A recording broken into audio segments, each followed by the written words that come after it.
চাকরি প্রত্যাশী ভাই বোনেরা, আশা করি সব অনেক ভালো আছেন।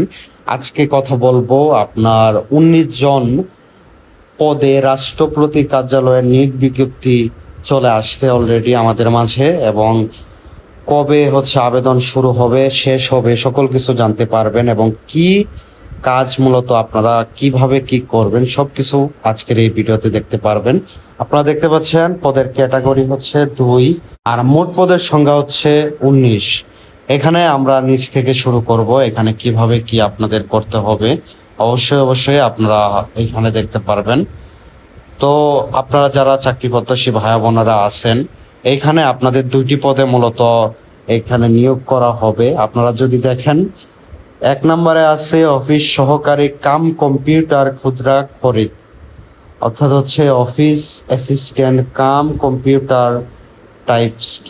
তো আপনারা দেখতে পাচ্ছেন এখানে যদি বেতনের কথা বলি তাহলে 9,300 থেকে 22,490 টাকা পর্যন্ত বেতন আপনার হতে পারে, এবং গ্রেড হচ্ছে 16।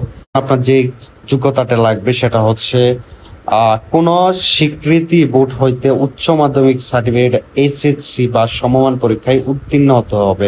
অর্থাৎ আপনারা এসএসসি বা এইচএসসি তে আপনারা যদি উত্তীর্ণ হন তাহলে এখানে আবেদন করতে পারবেন। এছাড়াও আপনাদের কম্পিউটার প্রশিক্ষণ প্রাপ্ত কম্পিউটার ক্ষুদ্রাক্ষর গতি পরীক্ষায় সর্বনিম্ন গতি প্রতি মিনিটে ইংরেজিতে 20 শব্দ ও বাংলায় 20 শব্দ, এবং কম্পিউটারে ওয়ার্ড প্রসেসিং সহ ইমেল ও ফ্যাক্স পরিচালনার দক্ষতা ও অভিজ্ঞতা থাকতে হইবে। আপনারা যদি এই অভিজ্ঞতাগুলো থেকে থাকে তাহলে এখানে আবেদন করতে পারবেন 5টি পদে। এছাড়া অফিস সহায়ক নেওয়া হবে।